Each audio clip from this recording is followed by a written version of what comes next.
جی السلام علیکم ورحمۃ اللہ وبرکاتہ۔ فقیر سارا دن بھیک مانگ کے شام کو جب اکٹھے ہوتے ہیں تو اپنی جیبوں سے پیسے نکال کر اپنے سامنے رکھتے ہیں اور گنتے ہیں اور خوش ہوتے ہیں کہ آج چنگی دیہڑی لگ گئی۔ اور جس نے سب سے زیادہ بھیک مانگی ہو، کمائی کی ہو، اس کو باقی سارے رشک بھری نظروں سے دیکھتے ہیں اور کہتے ہیں آج تو کمال کر دیتا۔ یعنی شام کو فقیر جب پیسے گنتے ہیں تو وہ خوش ہوتے ہیں کہ اج اسی جڑا نقلی دکھ، نقلی آہواں، نقلی آنسو بیچ کر ہم نے صحیح لوگوں کو بیوقوف بنایا اور کافی کمائی کر لی۔ یہی حال اس وقت پاکستانی حکمرانوں کا ہے۔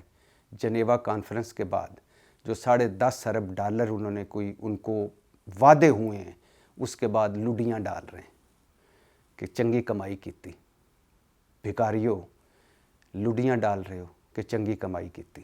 شرم نہیں آتی بھکاریوں؟ 2005 میں زلزلہ آیا، جھولی پھیلا کر کھڑے ہو گئے ہماری مدد کرو۔ 2010 میں سیلاب آیا، جھولی پھیلا کر کھڑے ہو گئے ہماری مدد کرو۔ 2022 میں سیلاب آیا، جھولی پھیلا کر کھڑے ہو گئے ہماری مدد کرو۔ کرونا آیا، جھولی پھیلا کر کھڑے ہو گئے ہماری مدد کرو۔ ٹڈی دل آیا، جھولی پھیلا کر کھڑے ہو گئے ہماری مدد کرو۔ پولیو، جھولی پھیلا کر کھڑے ہو گئے ہماری مدد کرو۔ بل گیٹ کو فون، کسی کو فون۔ زر مبادلہ کم، جھولی پھیلا کر کھڑے ہو جاتے ہو ہماری مدد کرو۔ کوئی قرضہ لینا ہو، بلکہ شہباز شریف کا تو گولڈن ورڈز ہیں کہ اب میں جس اپنے دوست کو فون کرتا ہوں وہ کہتا ہے یہ کچھ مانگے گا۔ ہر وقت مانگتے رہتے ہو، شرم نہیں آتی تم؟ اور پھر ہمیں ترانوں کے پیچھے لگایا ہے۔ اس دھرتی، اس پرچم کے سائے تلے ہم ایک ہیں، ہم ایک ہیں، کھیت مٹی ایک ہیں۔ اور دوسری بات ہے خود مختاری، خود مختار قوم، آزاد قوم۔ اور بھائی تمہارا IMF ابا، تمہارا امریکہ ابا، تمہارا ہر قرض خواہ ابا، تم آزاد قوم ہو۔ ریمنڈ ڈیوس ایک امریکی تھا، ایک کانٹریکٹر، ٹوٹ پونجیا، چوتھے درجے کا وہ جو کانٹریکٹر ہوتے ہیں وہ تھا، بندے مار گئے، اس نے 2 مارے، ساری جماعتیں، اس وقت کے جنرل پاشا صاحب، DGI سارے عدالت میں بیٹھے ہیں کہ اعلیٰ حضرت ریمنڈ ڈیوس کو چھڑوائیں اور واپس بھجوائیں۔ یہ تو تمہاری اوقات ہے۔ حال بروک آتا تھا، وہ پورے 10-12 ملکوں کا ایک نمائندہ جو آگے امریکی صدر نمائندے مقرر کرتا ہے، زرداری صاحب بحیثیت صدر اس کے پیچھے یوں کھڑے ہوتے تھے۔ ابھی بلاول بار بار امریکہ جا رہا ہے کہ حضور ساڈے وال تک سجنا۔ نواز شریف صاحب اور جمالی صاحب کی تو مشہور ہے نا کہ میں امریکی صدور سے کہ اساں تھوڑے نال علیحدہ گل کرنی ہے۔ شاہد خاقان عباسی امریکی ایئرپورٹ پر انہوں نے کپڑے اتروا لیے۔ ہم خود مختال قوم ہیں۔ وہ کھیت مٹی خود مختار، مقروض بھی کبھی خود مختار ہوتا ہے، بھکاری بھی کبھی خود مختار ہوتا ہے، اور قرض مانگنے والا بھی کبھی خود مختار ہوتا ہے۔ ادھر ہاتھ رکھنے والا خود مختار نہیں ہوتا، اس طرح والا خود مختار ہوتا ہے۔ لینے والا خود مختار نہیں ہوتا، دینے والا خود مختار ہوتا ہے۔ تم خود مختاری کے لیے پیدا ہی نہیں ہوئے، غلام در غلام، غلامی کے لیے پیدا ہوئے ہو۔ تو میں اس پہ آ رہا تھا کہ 17 ملکوں نے اور 4 بینکوں نے ہمارے وہ کشکول میں پیسے ڈالے ہیں۔ اب یہ قرض ہے، آسان قرض ہے، آسان شرائط کے ساتھ قرض ہے، یا گرانٹ ہے، یا اس میں کچھ گرانٹ ہے یا قرض ہے، یہ علیحدہ چھوڑ دیں۔ بھیک تو ہے جنیوا میں۔ اچھا کئی لوگ کہہ رہے ہیں کہ ساڈا حق سی۔ بھئی کیوں حق سی؟ کس وجہ تو حق سی؟ سیلاب آ گیا تھوڑے، امریکہ نے سیلاب بھیجے ہے۔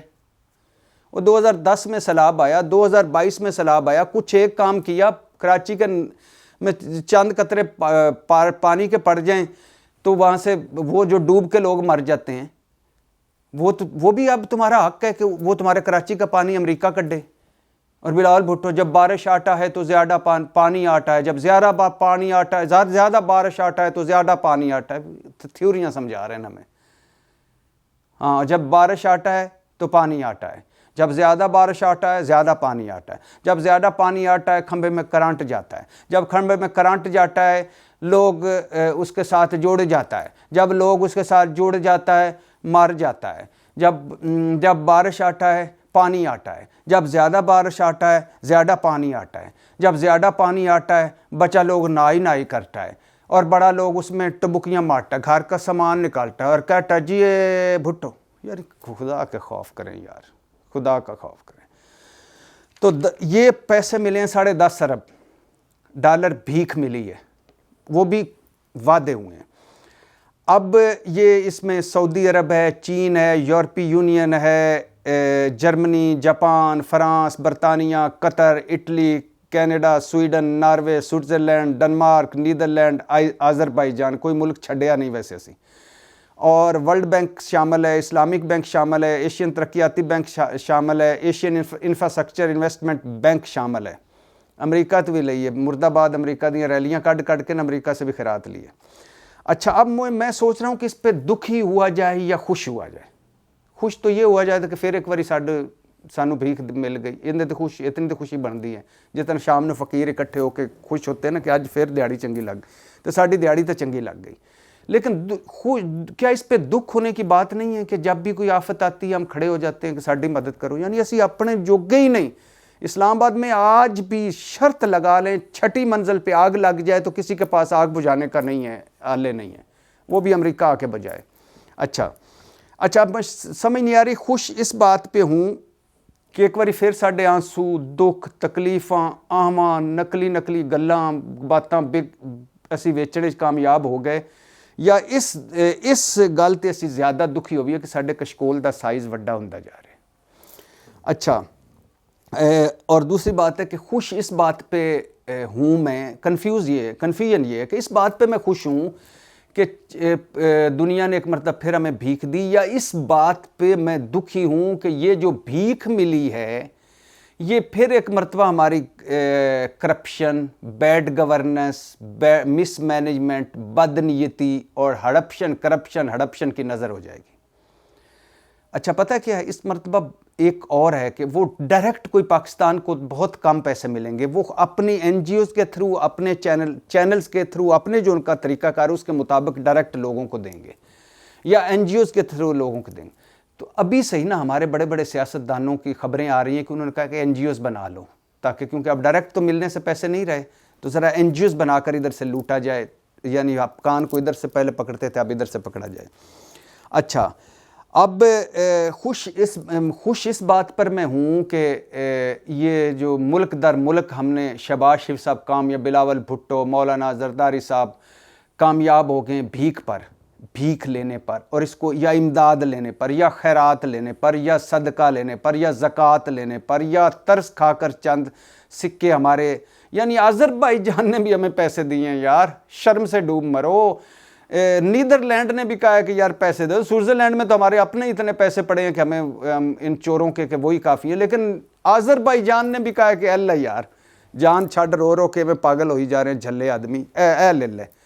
یعنی ہماری تو اب حکمرانوں کی شکلیں ہی فقیروں والی ہو گئی ہیں، ذرا غور سے ان ساروں کو دیکھیں، سارے ہی فقیر لگتے ہیں، عجیب و غریب فقیر سے بھکاری سے پہنچ جاتے ہیں۔ جس فورم پہ سانوں ہی دے نا بردر یا آخی کوئی نوٹ سٹی دے جا سکھی اللہ کے نام پہ، اس پہ خوش ہوں بھیک ملی، یا اس پہ خوش ہوں کہ ابھی بھی 50,000 ارب سے زیادہ قرضہ اور ابھی بھی ہمارے پاس کوئی روڈ میپ نہیں، کوئی ویژن نہیں، کوئی پالیسی نہیں، کوئی رستہ ایسا نہیں کسی کے پاس کہ ان قرضوں سے جان کیسے چھڑے گی، اس بھیک مانگنے کب تک ہم بھیک مانگیں گے؟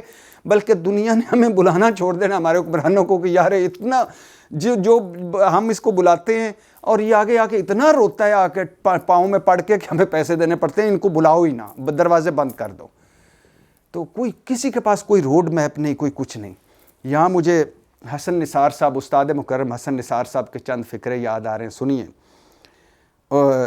لیکن ان چند فکروں سے پہلے یہ بھی ایک مرتبہ شرمناک بات ہے، افسوسناک بات ہے، ان ساروں کے لیے شرم سے ڈوب مرنے کی بات ہے کہ ہم زرعی ملک ہیں، مگر گندم، چینی، خوردنی تیل، دالیں یہ ہم باہر سے منگوا رہے ہیں، اور 10 ارب ڈالر کی ایک سال میں منگوائی ہیں باہر سے، اور یہ زرعی ملک ہے۔ آٹے پہ دنیا مر رہی ہے اور مار رہی ہے، اور یہ زرعی ملک ہے۔ خیر استاد حسن نثار صاحب کے چند جملے سنیے اور اجازت دیجیے، اس سے زیادہ میں دکھی نہیں ہو سکتا، نہ اس سے زیادہ بلڈ پریشر ہائی کر سکتا ہوں۔ سنیے، استاد حسن نثار صاحب کہتے ہیں کہ کہنے کو ہے پاکستان اسلامی جمہوریہ پاکستان، مگر نہ اس میں اسلام ہے نہ جمہوریت ہے۔ پھر وہ آگے کہتے ہیں یہاں یعنی پاکستان کی حالت بیان کرتے ہوئے کہتے ہیں کہ بھوک موجود خوراک غائب، بینائی موجود دانائی غائب، کھوپڑیاں موجود دماغ غائب، قیادتیں موجود منزل غائب، عدالتیں موجود عدل غائب، دوا موجود شفا غائب، انتظامیہ موجود انتظام غائب، ڈاکے موجود ڈاکو غائب۔ اور ان کا ایک بڑا خوبصورت جملہ ہے استاد کا، کہتے ہیں یہاں 75 سالوں بعد خزانہ بھی صاف اور دامن بھی صاف۔ پاکستان زندہ باد۔